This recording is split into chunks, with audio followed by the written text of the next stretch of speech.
The Druze, without a doubt, are the most secretive sect in the entire history of the Ummah. They identify as muwahhidun. They believe that the Prophet Shu'aib is their ancestor. This is one of the most bizarre realities about the Druze. They do not have any prayer. They do not have any fasting whatsoever. Rather, what they do have is the Druze prove their loyalty to the state of Israel. The IDF adopted the Druze. This is the book of theology where they're talking about belief in God. There's hardly any quotations of the Quran. The name of the Prophet Muhammad ﷺ, in my reading, I never saw this even once. Bismillahir Rahmanir Rahim. Assalamu alaikum wa rahmatullahi wa barakatuhu. Alhamdulillah wahda wa salatu wa salamu ala man la nabiyya ba'da ma ba'd. As you're all aware, it's been quite a while since we have done a library chat, and frankly the reason I think it should be obvious to all of you, there's just so much going on in the world, especially with our brothers and sisters in Gaza. I just frankly felt a little bit demotivated to spend time doing library chats at the same time, and I'm the one also telling people that the seerah teaches us that no matter what is happening, no matter how much our hearts are in pain, we still have to benefit in other ways and continue our da'wah, continue our preaching and teaching. And I recognize this is just, I found it a little bit difficult to do. But nonetheless, no matter what is happening, and our du'as and prayers are with our brothers and sisters around the world, obviously we still have to benefit the ummah continuously in every single way that we can. And in fact, today's library chat actually is relevant to something that is going on currently in the world, even though I will make it such that it is independent of any political events. Recently, a certain group of Islam was in the news, known as the Druze, and I got a number of questions and emails from so many people around the world asking, can you explain to us? I have a number of talks I gave about another group called the Alawis or the Nusayris, and so in light of that, I got a number of emails saying, can you explain to us what exactly are the beliefs of the Druze, and who exactly are the Druze, and how we can help understand, just from a historical and theological perspective, the reality of this group. So this library chat will be about the Druze, and of course it goes without saying, this is a talk about a particular sect. Obviously it's meant for information purposes only, so that you understand better what is going on. I am not advocating any type of action, any type of political violence, astaghfirullah, against innocent people, but I want to explain who these people are, where do they come from, and perhaps a little bit of some of their beliefs and their realities. Also, by the way, interesting point here, the Druze, out of all of the groups that have any relationship with Islam, the Druze, without a doubt, are the most secretive sect in the entire history of the Ummah.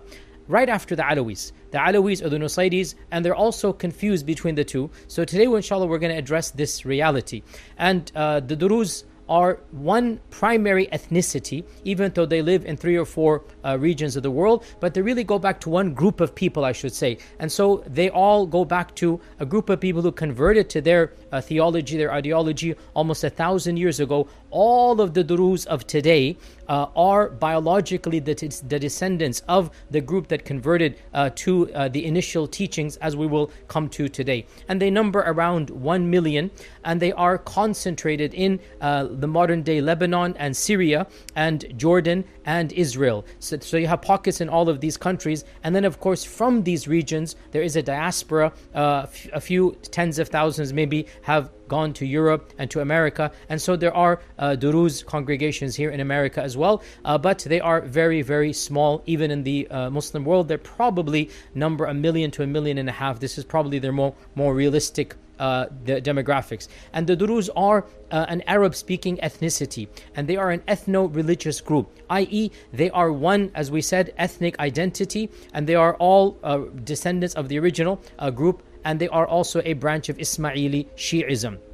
Now, are they still Ismaili or not? Well, yes and no. By origin, they're Ismaili. By history, they're Ismaili. However, they are disconnected from the modern Ismaili movements, as we will say. So, the Druze are birthed by the Ismailis of old, but in reality they are now fully independent and they don't have anything to do with the actual modern Ismailiyya movements, as we will discuss today. Now we will call them the Druze, but you should understand that they identify as muwahhidun, as the people of Tawheed, the people of monotheism, and they have a affiliation with especially the Prophet Shu'aib, and they believe that the Prophet Shu'aib is their ancestor and one of their main spiritual founders. So in today's brief library chat, and of course this must be brief because there's so much that can be said about this movement. In today's library chat, I want to divide the talk into 4 different parts. Number 1, the history of the Druze up until modernity, very quickly. Number 2, a little bit of their theology and rituals and their how they conduct themselves in their daily lives. Number 3, the main book that they have called Rasāʻil al-Ḥikma. And then number 4, the differences between the Druze and the Nusayris or the Alawis, so that you understand, what are these 2 firqas of Islam. So let us begin. The history of the Druze. The Druze, they began in the 11th century CE.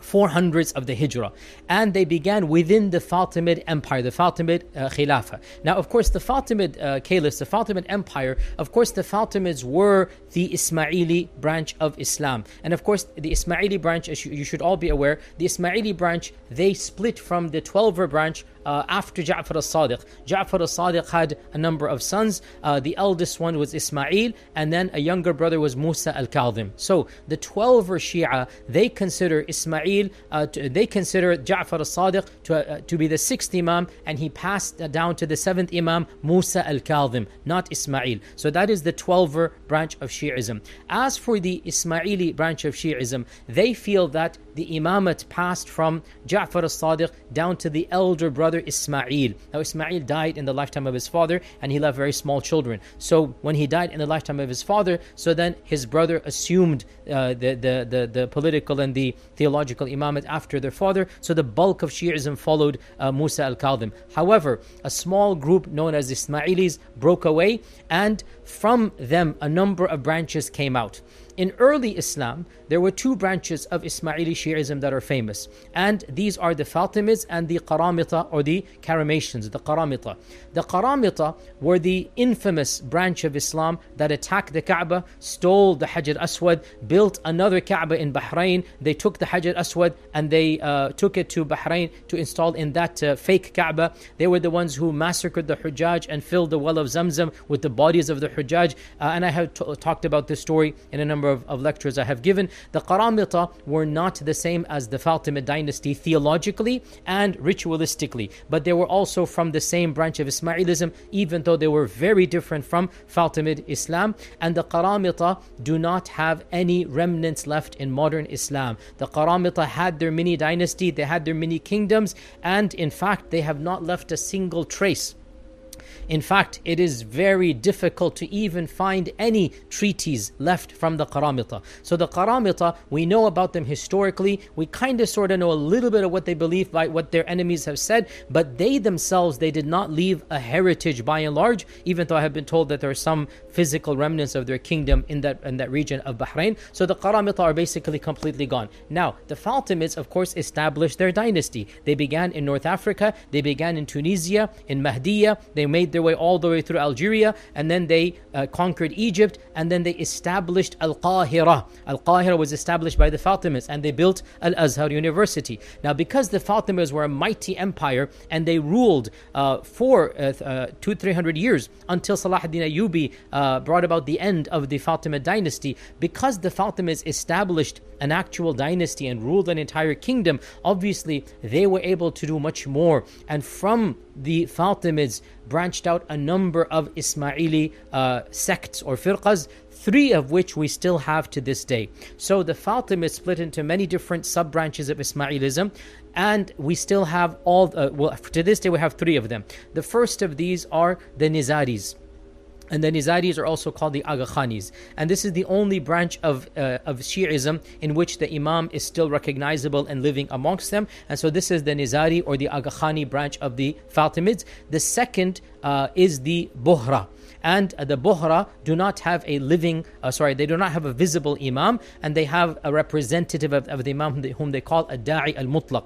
And then the third branch that broke away from the Fatimids were the Druze. So the Nizaris or the Aga Khanis, the Buhra and the Druze. These are the three branches that broke away from the Fatimid dynasty branch of Ismaili Shi'ism. And these are the three that have some relationship with Ismailism.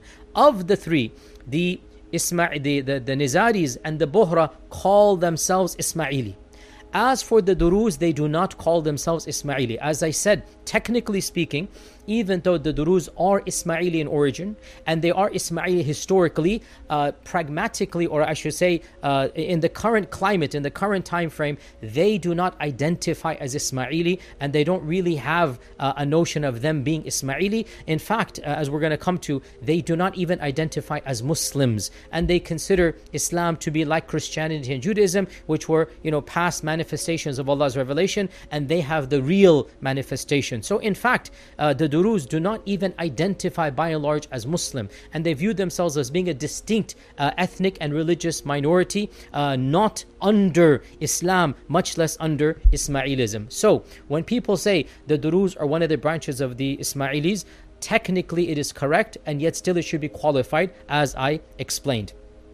Now, before I go on with the Druze, one of the important aspects of Fatimid theology that you should be aware of, because again, the Fatimid theology are the Aga Khanis and the Buhra and the Druze. All three of these sects, all three of these groups, their theology about God and about cosmology and about eschatology and about hereafter are very different than the beliefs of other Muslims of the Ummah. Why?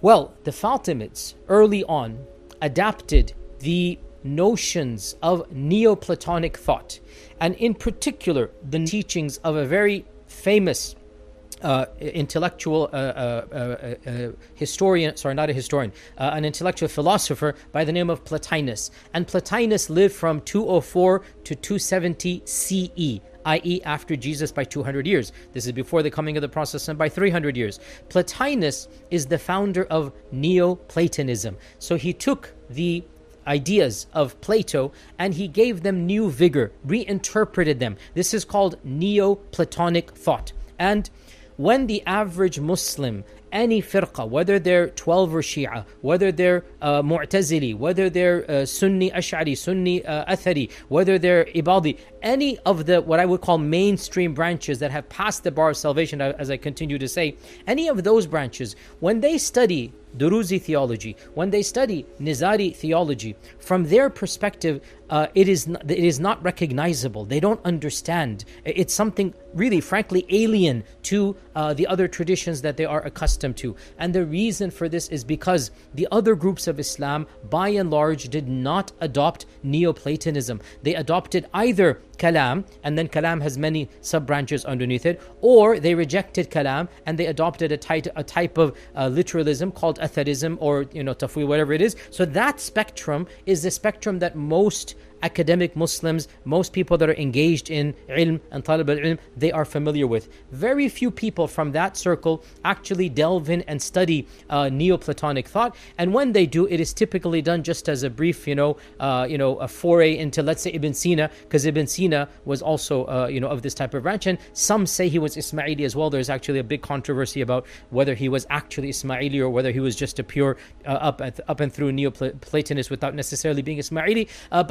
But without a doubt, Ibn Sina's thoughts resonated more with the Ismailis than they would his theology than it would with Sunnism. So who was Plotinus and what was his theology? That is a very interesting talk. We don't have time to go into it today, but very quickly, Neoplatonism articulated a profoundly spiritual / metaphysical system, and they have this notion of God being the one, capital O, the one. And by the one, they literally mean the concept of oneness, the absolute ideal of one, that the transcendence of existence. And so for Plotinus, God, or the one, is beyond even being. This is Plotinus. He is beyond being. Forget, he's not even existence, he's beyond existence. His existence is not like our existence, and he is in fact beyond intellect, beyond words. He is utterly simple, absolutely one. He is one in the concept, right? It cannot be described. It cannot be grasped by language or by thought. So then how did this world come about? Well, from the one emanates, and this is the concept of Neoplatonism, emanates. So imagine the sun giving light, right? The sun does not intend to create light, but because the sun is the sun will automatically give light. The sun, because it is the sun, it gives light. Or imagine, if you like, a river flowing down multiple tiers. Let's say that, there's a river, and then there's, rocks that are just going multiple tiers, right? Let's just say, or there's a stream, from them there's a tributary going, and that tributary goes under different rocks. So the concept of the concept of emanation can kind of sort of be described as, well, the river is flowing, and it cannot help it that when the tributary is there, a part of it is simply going to go and automatically be emanated or be found in a different way, and from them another tributary, from them another tributary. This is being very simplistic, but this is the concept of emanation. So from the one, automatically an emanation occurred. That emanation is the first creation, and that first creation is called the aql. And from the aql then comes the next creation, which is the forms. From the nous comes the souls, and so on and forth until you get to the material world. And of course, this is the whole point, is that there is a whole series of emanations, and each strand of Neoplatonic thought had a different number and a different labeling of these, and a different conception of this cosmology. But in the end of the day, all you need to understand is that the God of the Neoplatonists is not quite the God of the people who believe in an active God that is aware, that is involved in your life. It's a different type of God. It's a God more that is just his existence is basically there. It's not as if he knows who you are. It's not as if he's involved in your life. Rather, it's just he cannot help but emanate, and from that emanation a series of things happens, and from those series of things here we are. And that's why, again, if you know your Ibn Sina, the reason why our scholars found Ibn Sina problematic is basically because he's espousing Neoplatonic thought. And when you translate Neoplatonic thought into the language of the average layperson, frankly, it is blasphemy, it is kufr. So again, the notion being that God would not know who you are, because who are you so that God should know you? God is really above that type of description. God is not active in your life. God is not, your prayers don't really affect and impact you. It might make you feel good, but the God of the Neoplatonists, the God of the Falasifa, is not an Abrahamic God, if you understand what I'm saying here. It's more like akin to a force. And so this is what Plotinus taught. Now again, this is all Plotinus here. The ideas of Plotinus were translated into Arabic in this time frame, in the 2nd and 3rd century of the Hijrah, i.e. around 1000 CE, and the Fatimid courts adopted those teachings, and they took philosophers such as al-Kirmani and others, and these philosophers were the court philosophers, and these philosophers were the ones who wrote the Ismaili treatises that are studied to this day. If you want to study Nizari thought, if you want to study any Ismaili thought, you will go back to writings that were composed primarily in the time of the Fatimids, and they are directly tapping into Neoplatonic thought. So once you understand this, now you have to understand this is where Druze ideology is coming from. Druze ideology is not tapping into the Abrahamic notion of God. Rather, it's tapping into the Plotinus notion of the one, the one creates the aql, the way, because that's a big no-no for them. No, there is no actual creation. There is no a desire to create. There is no kun fayakun. No, it's an emanation. It just happens because that is what God is. And from those emanations, a series of emanations occurs, because even the aql does not actually create. It also emanates until finally there's a trickling down, until finally the very final emanation is the world as we know it. Along the way, one of the emanations are the souls of mankind, and so the souls of mankind do have a higher, if you like, hierarchy in the divine scale of things, as we will come back to. So with that prelude, let's get back to the Fatimid Empire. So the Fatimid Empire had a series of imams. For the Nizaris and the Buhra, pretty much the first batch of imams of the Fatimids are their imams. And then between the Buhra and the Ismailis, there was a split that occurred over between two of the Imams of the Fatimids. And so you had Musta'li and the Buhras took on the Musta'li, and then you had the Nizar, and Nizaris became the Aga Khanis. So the Nizaris and the Musta'lis, there were two brothers, and from these two brethren, the Aga Khanis and the Buhra broke away. Before this happened, there was another ruler by the name of al-Hakim bi Amrillah. So al-Hakim bi Amrillah, from his time, the first split occurred, known as the Druze. Afterwards, the Nizaris and the Buhra, they split away, and they then formed two groups. Before them, al-Hakim bi Amrillah, in the year 1021 he passed away, 1021 he passed away. And al-Hakim bi Amrillah was one of the longest rulers of the Fatimids. He lived for quite a while, and al-Hakim is considered to be an imam by both the Buhra and by the Nizaris or the Aga Khanis. So al-Hakim is considered one of the divinely appointed imams. As for the Druze, al-Hakim becomes a central figure far more than the imam. So understand this point here. Now, al-Hakim bi Amrillah was one of the most interesting, controversial, and eccentric figures in all of Islamic history. And his reign was marked both by intriguing reforms and also extreme autocratic and tyrannical tendencies. And al-Hakim remains one of the most bizarre rulers that when you study him, you just scratch your head. What was he drinking or thinking or smoking for him to make these bizarre claims? Al-Hakim, for example, one period of time, he closed all the shops during the day, and he forced them to stay awake all night. And so people would stay at home all day by order of royal decree, and then they would go shopping for their goods at night for a period of time.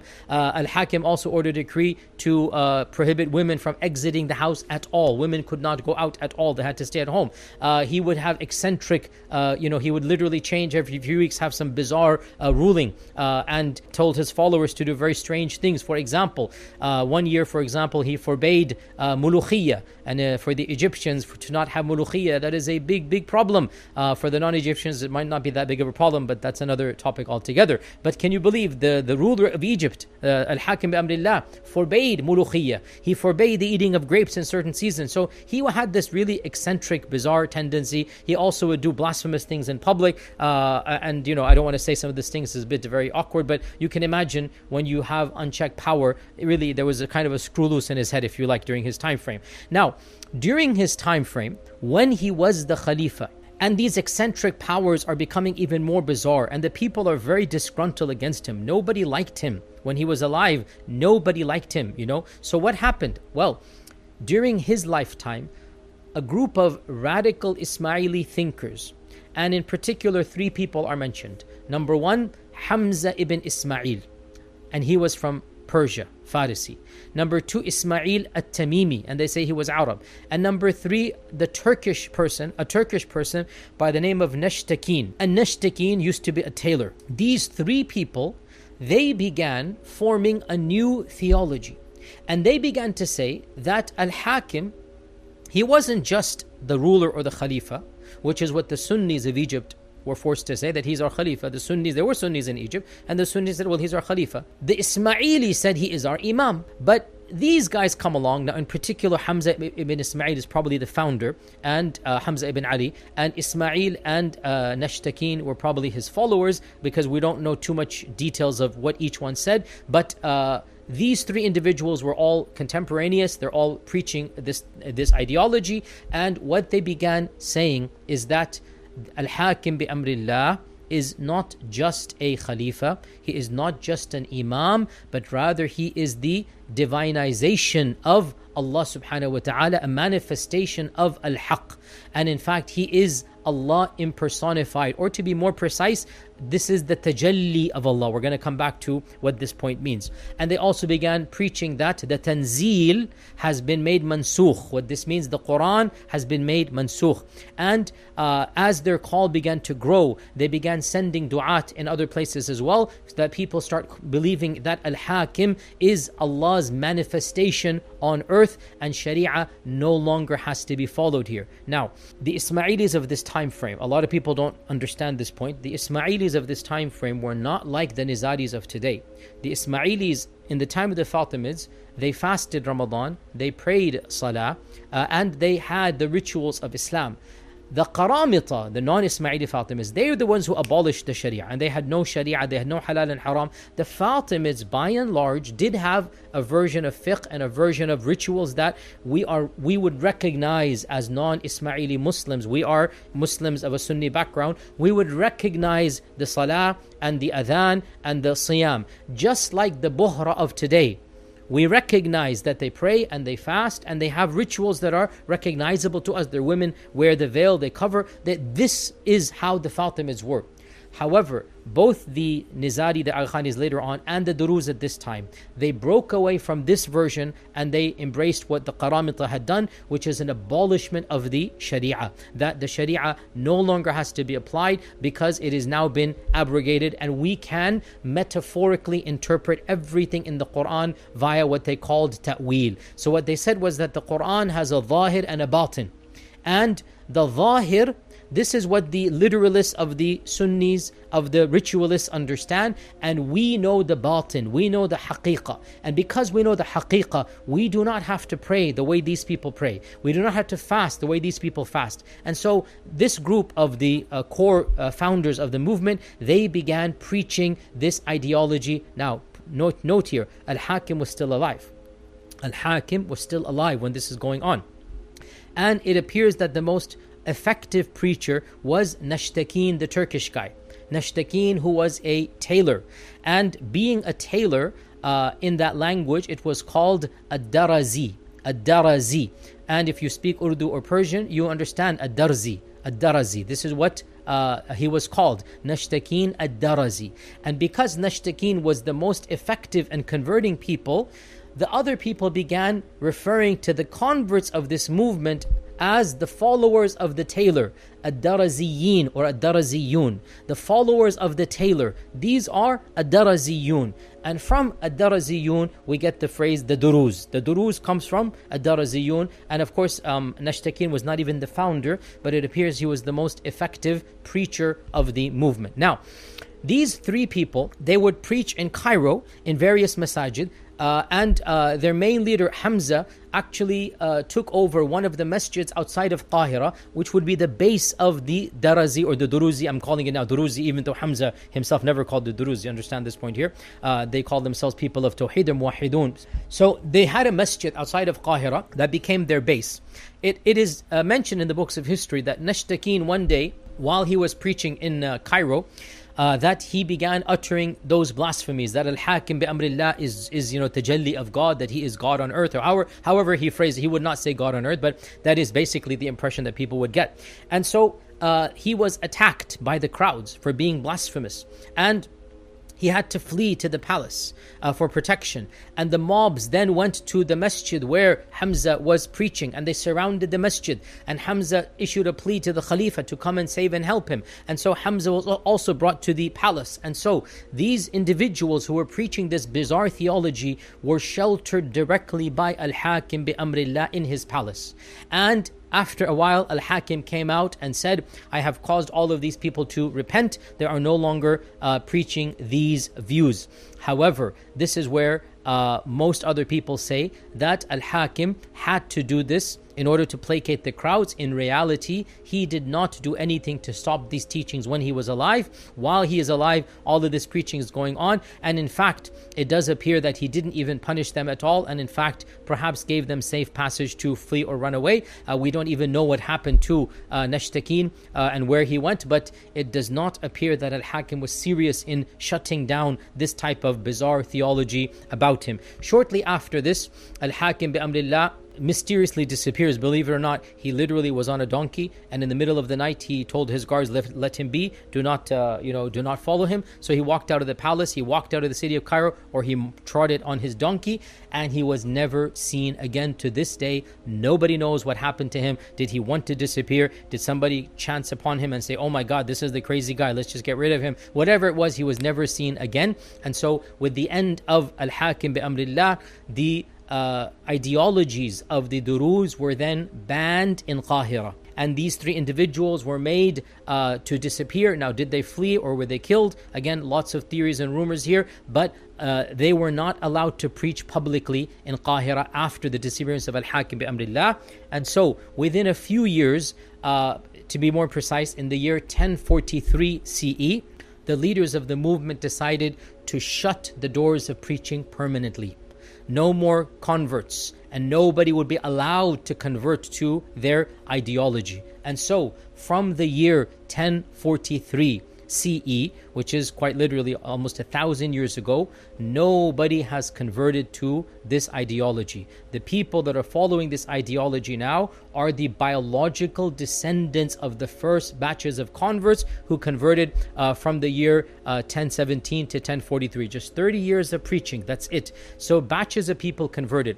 The founder Hamza and his two emissaries would go out and preach, and they would send emissaries to other lands. And one of those emissaries went to what is now Lebanon, went to a mountain that is now called Jabal Druze. It wasn't called Jabal Druze back then. And groups of people in that region converted to this ideology. In all likelihood, they were not Muslims when they converted. In all likelihood, they were following other religions. Some say Christianity, some say other Gnostic faith traditions. So groups of people in this region converted while Hamza was alive, and there is correspondence between them. Now, Al-Hakim disappears. The founders in Qahira also basically disappear. There's no longer preaching in Qahira, and in fact, the Druze of Qahira seem to have been eliminated or forced to convert back to Ismailism. There is no more mention of the Druze inside of Qahira. So the Druze of Qahira no longer exist. Where do they exist? Well, those people who converted in the Levant region in Lebanon, their descendants remained Druze for 1,000 years. And all of the Druze of the world today, all of them, they trace their lineage back to basically those first batch of converts over 1,000 years ago, because as a faith tradition, this group does not allow converts. You cannot convert out, nor can you convert in. It is a closed group. You must be born into the group to be a member of the group. And the group, of course, only remained, as we said, in southern Lebanon, but of course, the pockets did migrate here and there, and that is why they are currently in areas of modern Palestine/Israel, areas of Jordan, and areas of Syria. So there is that region, which is basically their region. In some pockets, they are the predominant majority, and others,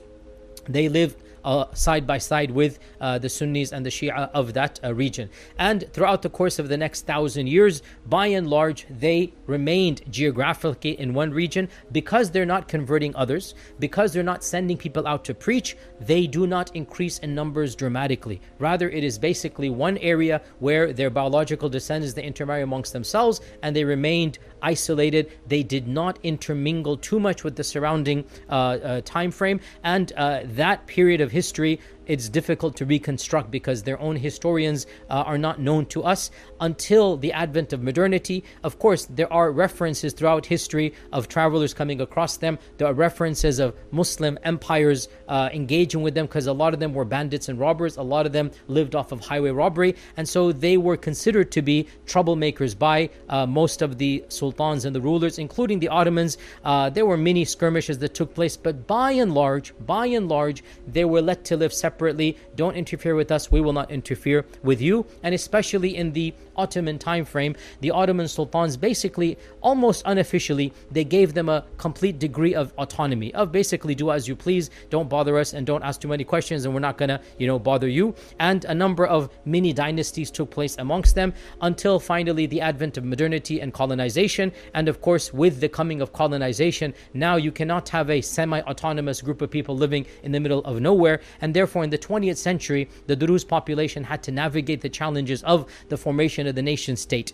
And this is where there is now, for almost the first time in their history, there is a type of involvement with the broader world. And in Syria, they actually they actually played a nominal role in anti-colonial resistance. And so there were some people that actually sided with their fellow Arabs against the colonizers. And you had people like the name of, Sultan Atrash, who was very prominent in the Syrian revolt against the French.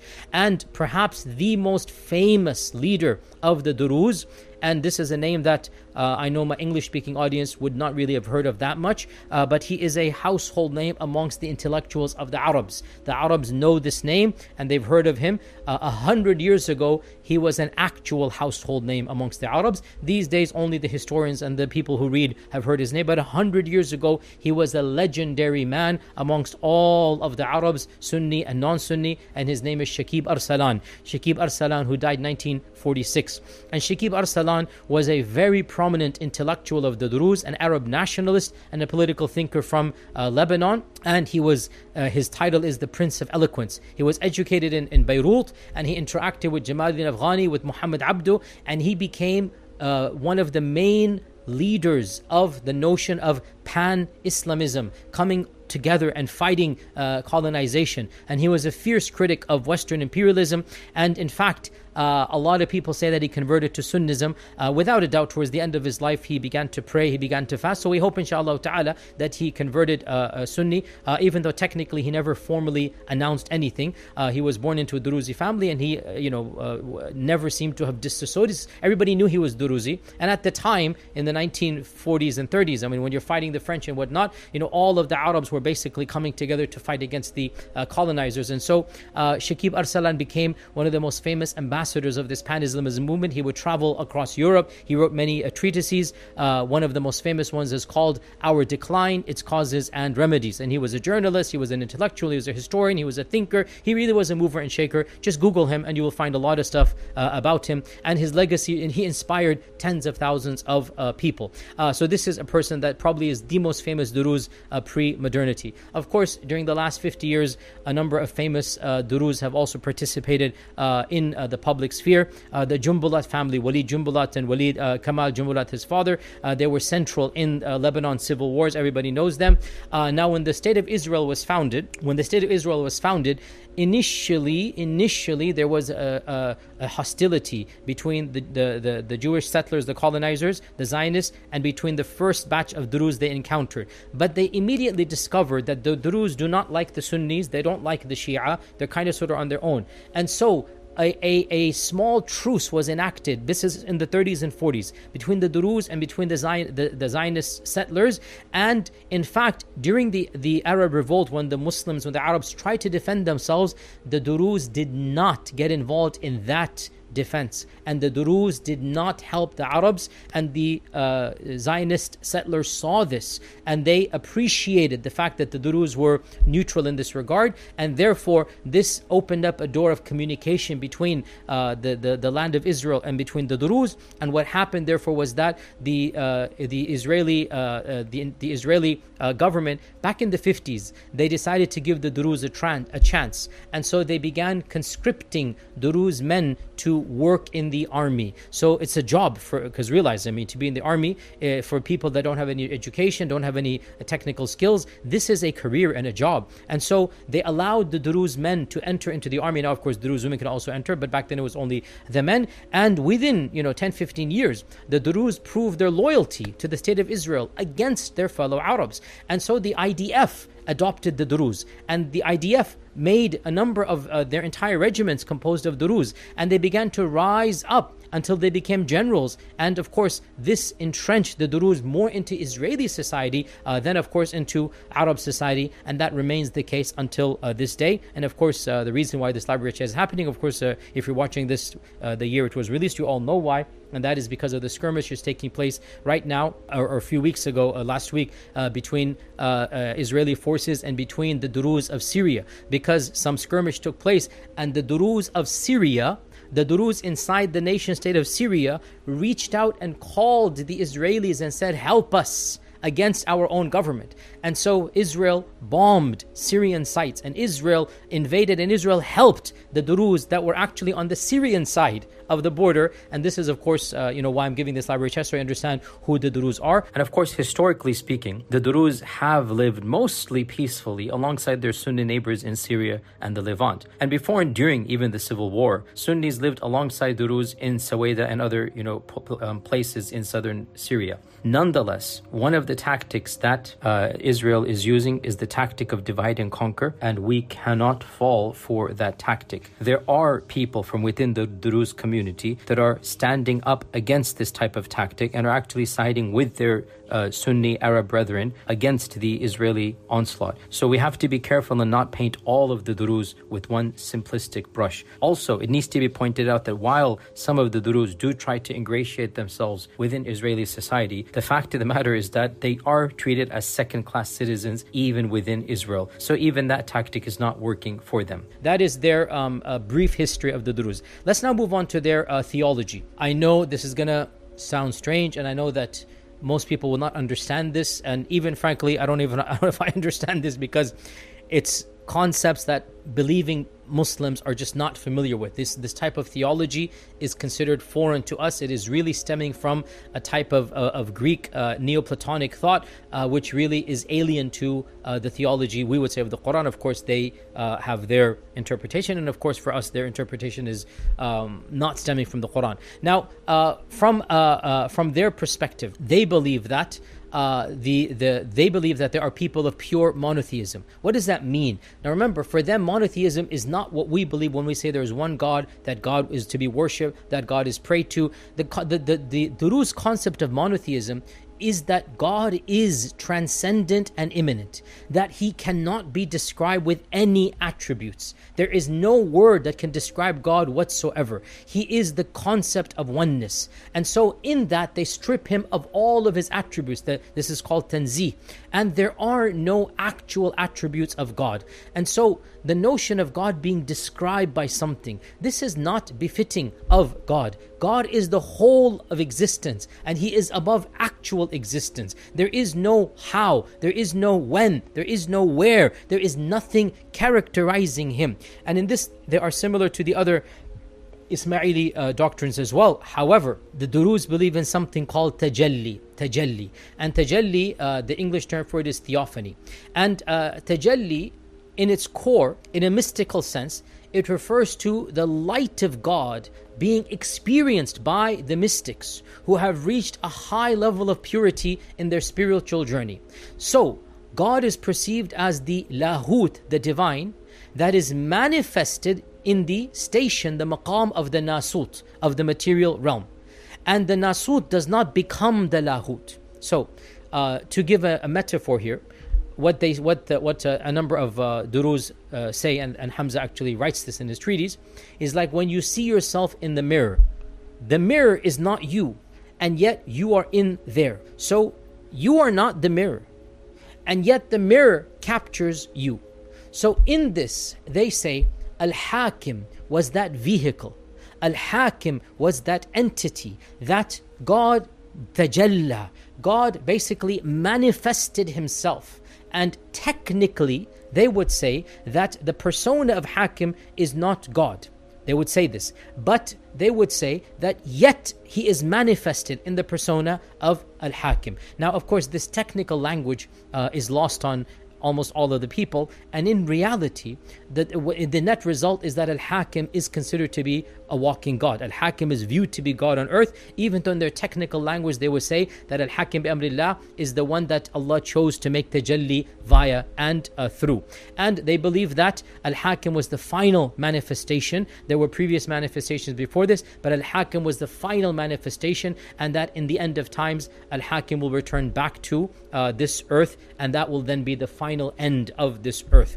The Druze also have a very bizarre belief for us as Muslims of reincarnation. And reincarnation is a principle of Druze theology. According to them, the souls do not go back to another world. Rather, the souls come back to this world in another body. There is a human soul transferring to another human body. And they believe that the soul of a human can only go to another human. So the reincarnation of the Druze is not like the Buddhists or not like the Hindus.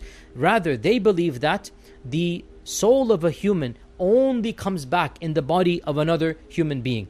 And they believe that the cycle of rebirth continues. And the only way to escape is through these successive reincarnations, is when the soul is finally united with the aql, with the cosmic mind, and this achieved ultimate happiness. Now, by the way, if you're seeing a little bit of Buddhism, a little bit of the concept of Hinduism here, of moksha, if you see a little bit of the Gnostic theology here, the reason being all of these ideologies, they go back to Plotinus. All of these ideologies, they are impacted by Plotinus. And so there is this notion of eventually breaking free of the cycle. And when you break free of the cycle, when you rise higher and higher as you keep on coming back to this earth, you live a righteous life as a Druze, you will come back as a better Druze. You live a righteous life, you will come back as a clerk, as a cleric of the Druze. We'll come to the clerics here. And then eventually you will reach the ultimate state. And that when you reach that state, that is Jannah on earth. In other words, there is no actual heaven and hell the way we believe it as Muslims. No, heaven and hell are states of the mind. According to the Druze, heaven and hell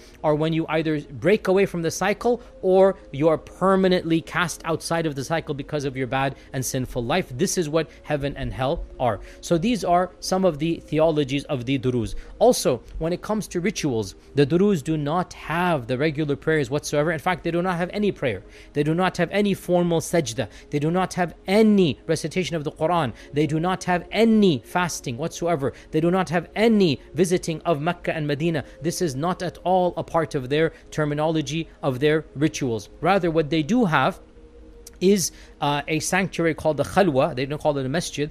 And the Khalwa is visited not on Friday morning, but on Thursday night. The Khalwa is visited on Thursday night. And in that Khalwa, certain rituals and certain chants are done. And this constitutes their actions of worship. And also, one of the main aspects of worship that they do is the visitation of the graves of the people whom they consider to be their founders or their icons, historic graves. And in particular, a grave that they consider to be the grave of Shu'aib alayhi salam. It is not the grave of Shu'aib, and this grave is located in the current country of Israel. And so for them, the holiest of holy places is in fact inside the land of Israel, and they have a pilgrimage that they do to those graves. So for them, for the Druze, there is no recognized rituals the way that we understand. And frankly, venerating the grave and visiting the grave is how the average Druze will do any type of worship. And when they visit the grave, they essentially invoke and pray the person in the grave, because for them this person is a type of manifestation of the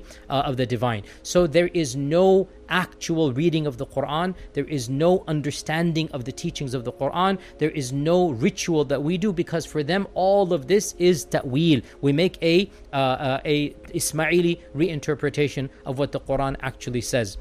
Some of the scholars have derived, some of the researchers of the Druze have derived 7 principles that are taught by the Druze, and we'll go over them quickly. Number 1, being truthful in your speech and always speaking the truth with your tongue. Number 2, helping your brethren in faith, helping the Druze in all that they need to do. Number 3, renunciating all other forms of worship and beliefs, rejecting all other religions.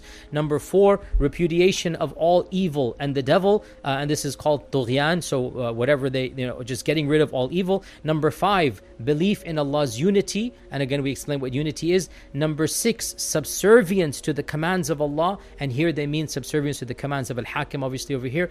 And number 7, absolute submission to the divine will in both secret and in public. So these are 7 precepts that the Druze believe in. They can be summarized basically in being a part of your society and following orders within society and believing in this abstract concept of monotheism. This is really what Druze is all about. Now the Druze also are taught another notion which is well known to all of us, and that is taqiyya. And taqiyya is a developed doctrine by the Shia. The Sunnis don't really have this notion the way that the Shia do, and the 12 verse by and large have pretty much abandoned it in our times, but the Druze still maintain it, and the Druze actively preach it. And so they are taught that they are not allowed to preach their theology to other people. And in fact, now we get to one of the most interesting things about the Druze that hardly any other group has, and that is the following. The Druze are not taught their own faith or theology until the age of 40. This is one of the most bizarre realities about the Druze. If you meet any person from this background under the age of 40, it doesn't matter who they are, they themselves have never been taught. There is no Sunday school. They don't go to the khalawat. They don't go to the temple of worship. Under 40, you are simply a member of their society. You have nothing to do with their books, their theology. You are not taught anything. And you are of the juhal. This is the term they call themselves. This is not me calling them. You are of the juhal. Once you get to the age of 40, then the elders will vet you. And a small group, some have said 15-20%, 1 out of 5. A small group, not the default, will then be chosen. And they will be made the uqqal, the intelligentsia. And they will be initiated into the leadership. And the uqqal are a minority of even those above the age of 40. So chances are, if you ever meet a Druzi, if you ever meet somebody from the Druze, chances are they have never been actually explained their own faith. They have never had access to their own teachings. They have never read their own holy books. And this is how they preserve their identity. It is a cultural identity. If you are a member of that ethno-cultural group, then you have a lot of help. You have your family and friends. You have a lot of camaraderie. You have community. And that for you is your identity. There is no ritual you will attend other than going to the grave. There is no theology you necessarily have to believe in. You just know that you're Druze, and that's about it. When you get to the age of 40, 1 out of 4 or 5 or 1 out of 6 are then going to be chosen. And those 1 out of 5 will then be taught their teachings in secret. They must take an oath, and that oath is to never reveal that secret under penalty of death, and never to talk to other people about the reality of the Druze faith tradition. So that is why I would say, and everybody agrees with this, nothing, this is well known, the Druze really are the most secretive sect of the entire people who have come from Islam. No group is more secretive than them, and to this day minimal research has been done about the Druze. You go look it up yourselves. There's only 2 or 3 books in the English language that have been written. There's not deep analysis, quite rather superficial, and that's for multiple reasons. Of them, it's very difficult to have access to their writings and materials. Of them, the Druze is not as much of a theology as much as it is an ethno-cultural, ethnocentric group. If the average Druzi person doesn't even know what he believes, how can somebody outside explain what they believe? There is no actual, belief that they have per se. The average Druze does not know, and they don't care to know. It's fine. It's a society that they're happy doing. Once they get to the age of 40, only 1 out of 5 or 6 or 7 is initiated, and once they're initiated, then obviously they have a very, very big responsibility. They take on leadership roles, and because of this, to have somebody defect is extremely rare. In all of Druze history, very few people have defected and betrayed the community's secrets. You do find every once in a while this does happen. And throughout the course of history, this has happened, which leads me to my third point in the library chat, and that is the writing or the main book of the Druze. Now, in fact, the main writing of the Druze is called the Rasāʻil al-Ḥikma, the treatises of wisdom. And these Rasāʻil are almost impossible to procure. It is almost impossible to procure them. I say this, and yet here I have these 3 Rasāʻil, 111 Rasāʻil. These are the 3, they're called Rasāʻil al-Ḥikma, and maybe one day I'll tell the story of how I got access to them. This is actually a bit dangerous for me to display on here because technically this has the death penalty to display these or to read them. These are very difficult, very, very difficult to obtain, and the version that I have was actually printed by not even Druze. They were printed by a group of, let's call them anarchists of the 80s who wanted to basically show that all religions are false. So they didn't like any religion. And they went about printing all types of blasphemous material from all of the sects of Islam. Shi'ism, Zaydism, Sunnism. They found bizarre things here and there. And this group as well. And how they acquired it, we do not know. But they did acquire it, and as soon as this printing was done, this group was disbanded. It was banned. The group that did this was banned. The publication was immediately, shut down. But alhamdulillah, I managed to get a actual copy. So this is the actual copy. I'll show you. You can see some pictures of it.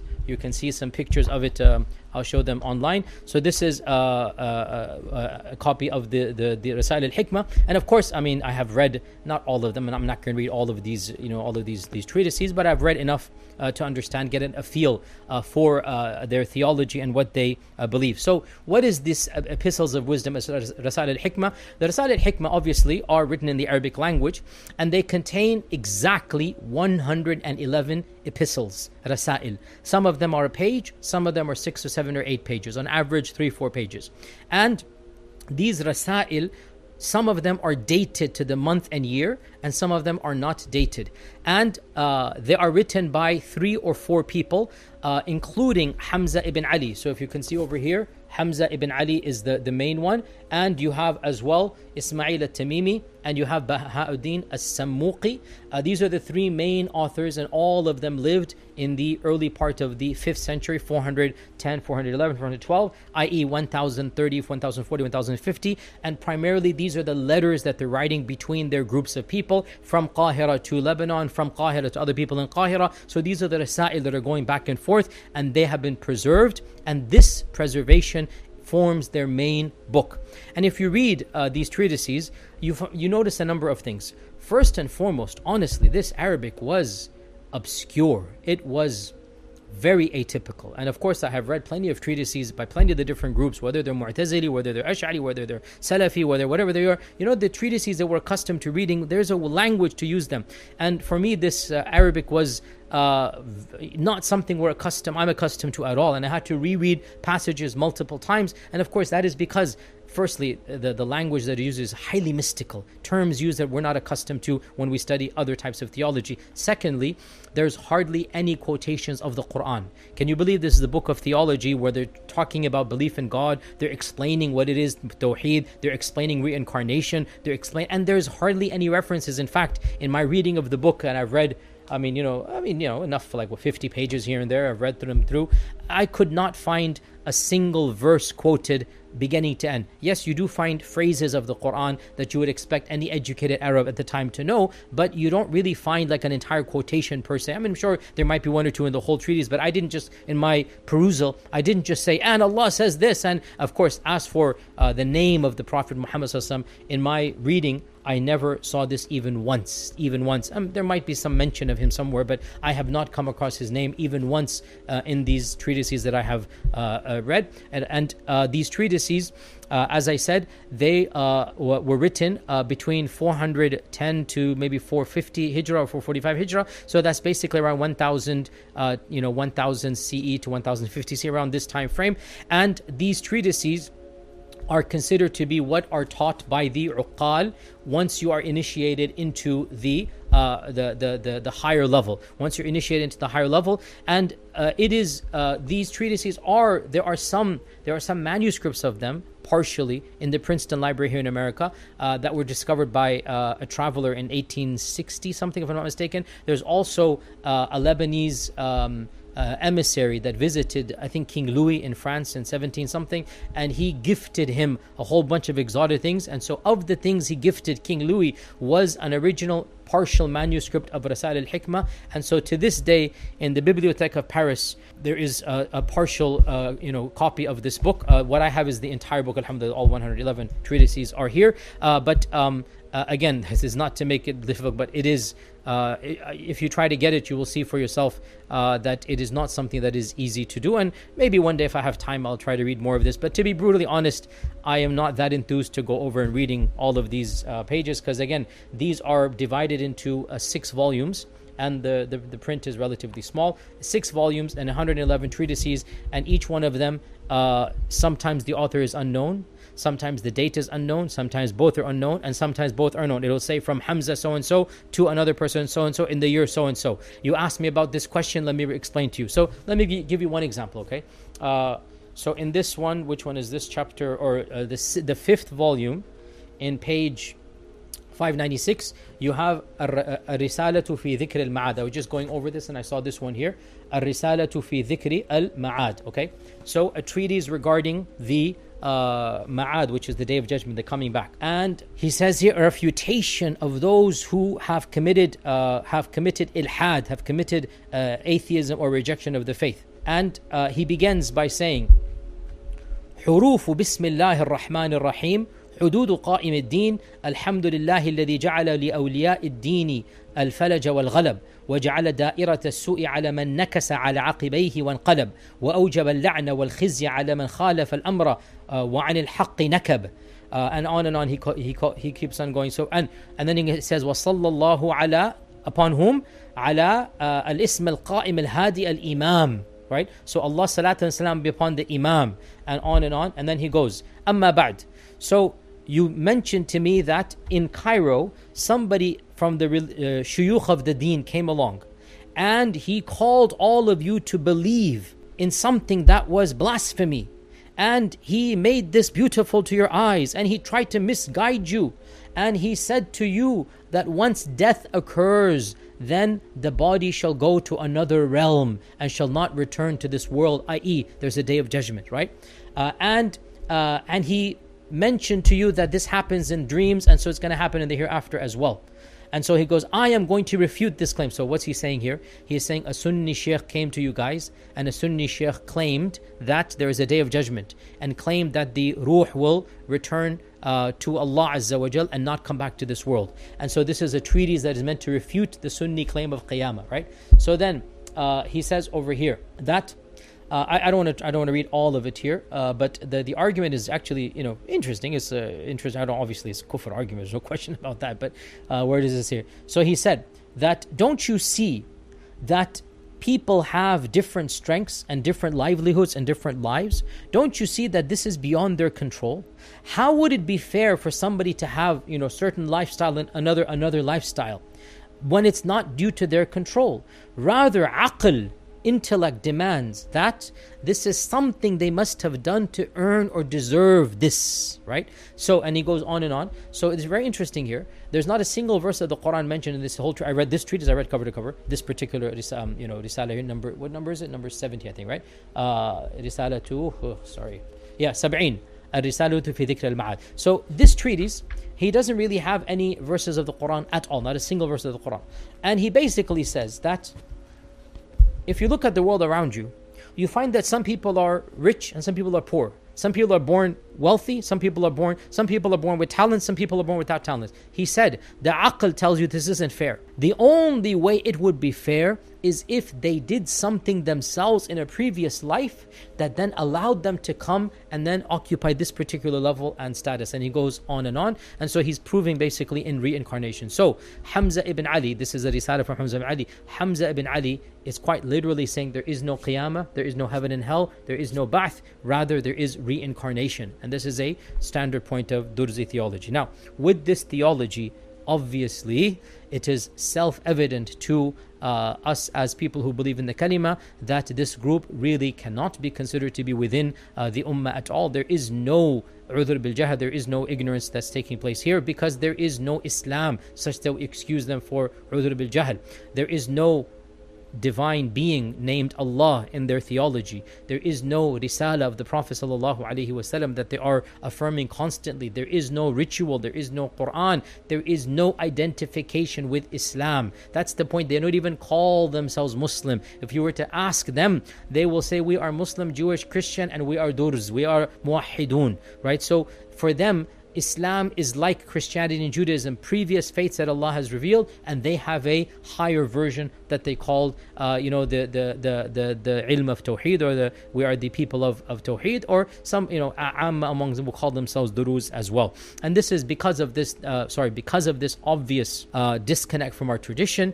There has never really been a serious controversy within the Ummah that this group cannot be identified as Muslim. And I'm just being academic here. I'm not talking about any type of what is the ruling in terms of violence, whatnot. I'm not preaching anything like this. I'm simply saying we as Muslims have the right to define what is a Muslim. And for us, a Muslim is somebody who believes in Allah and who believes that the Prophet Muhammad sallallahu alaihi wasallam is a messenger whom we must follow in order to worship Allah. We believe in a divine, and we believe in a human being that taught us how to worship that divine. That is the bare minimum of salvation. If you do not believe in Allah, and or you do not believe in the Prophet Muhammad sallallahu alaihi wasallam being the Prophet whom Allah sent for us to learn from and to take as a role model, there is no Islam. There's no question there. So while I am somebody who, if you listen to my lectures, I'm somebody who says the bar of salvation is relatively low compared to what various sects, want to make it. And for me, the bar of salvation is, as I said, you believe in Allah, you believe in the Prophet ﷺ as being the final prophet, you believe in an akhirah and heaven and hell, the basic teachings of Islam.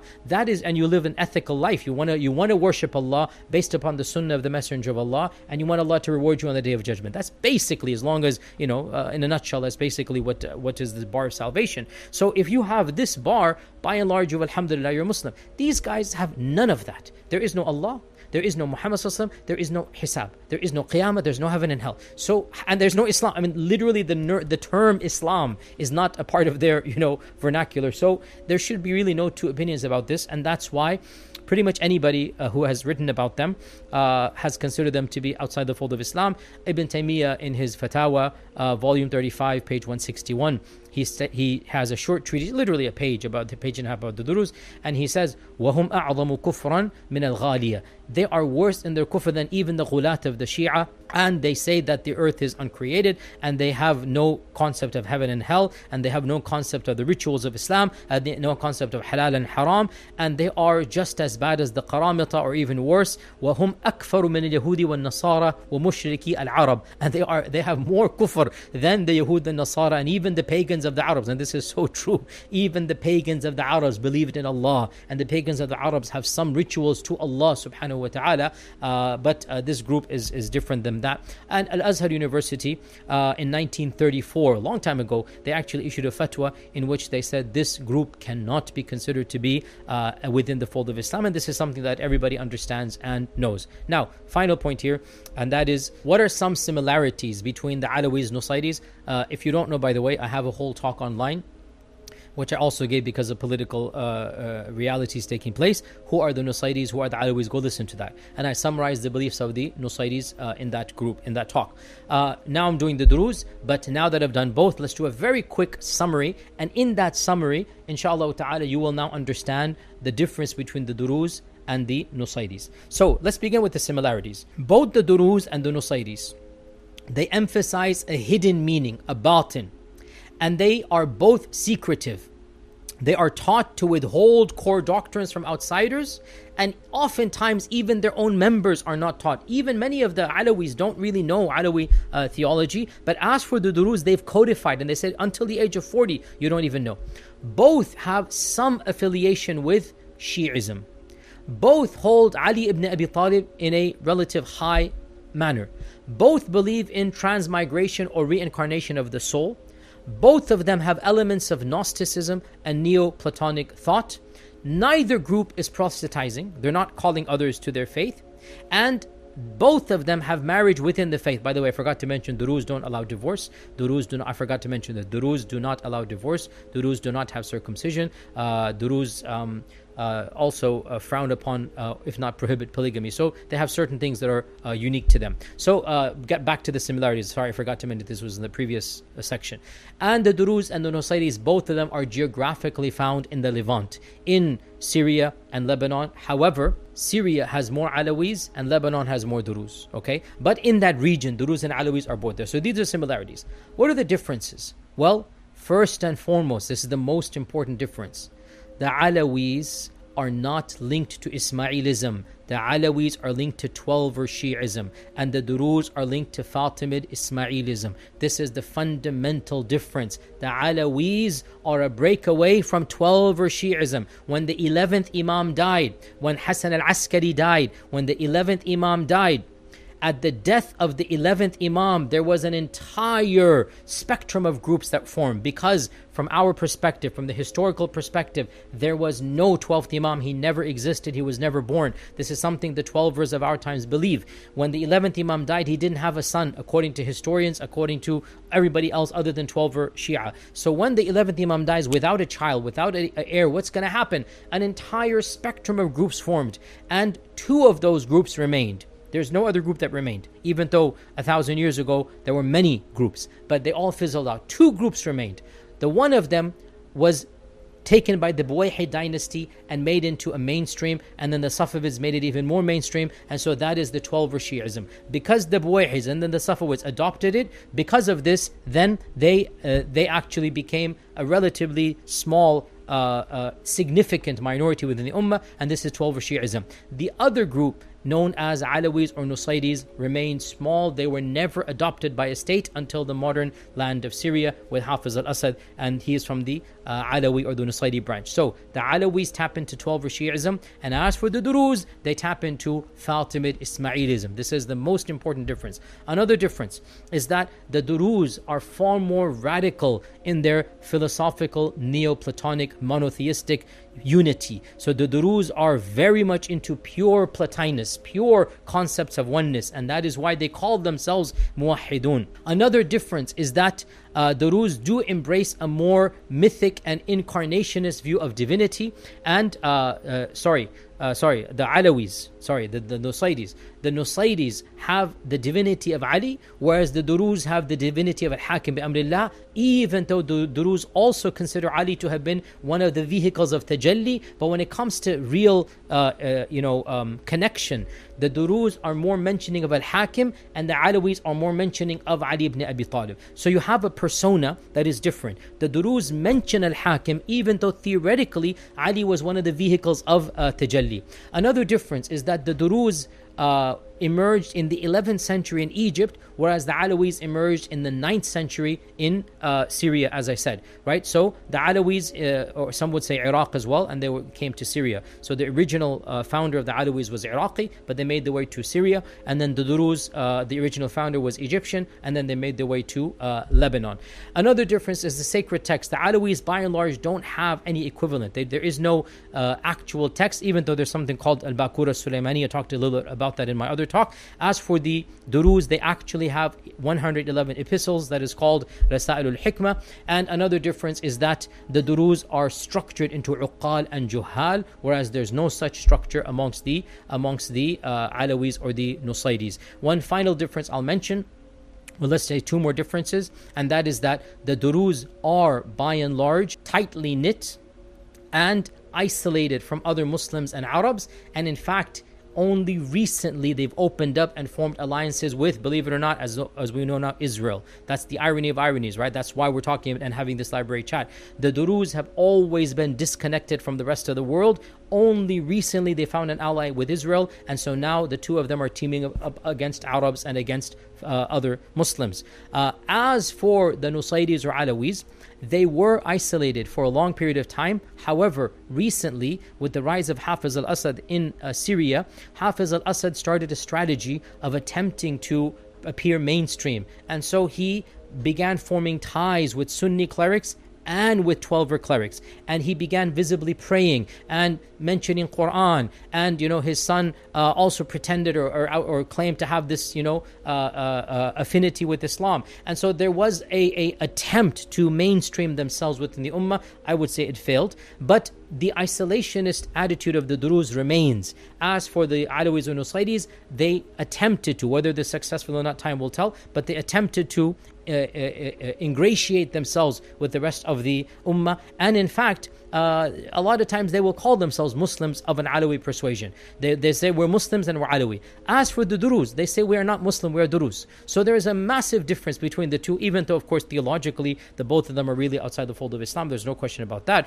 But I'm saying the Druze don't even claim to be. At least the Alawis, many of them, they claim at least, whether it's for political expediency or not, that's really besides the point. So the point is that though, the Druze and the Nusayris, there is some overlap even theologically and even culturally, and that's why there is a confusion. However, when you go deeper, there is actually no real similarity ethnically and theologically. The two are, even though there's some overlap, but they are completely distinct. In fact, one of the Rasāʻil of the Rasāʻil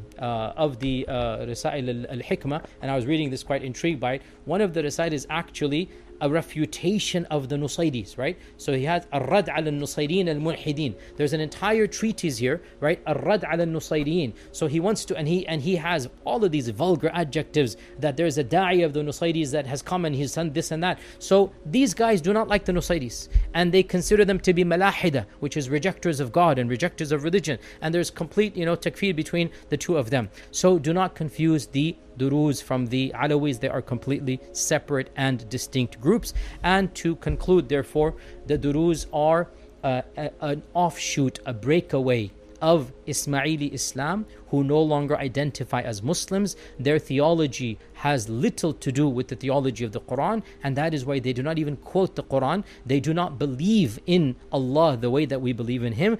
They believe that the divine or the one manifested Himself in various figures, and the final figure and the most perfect manifestation was via the Fatimid Khalifa al-Hakim bi Amrillah.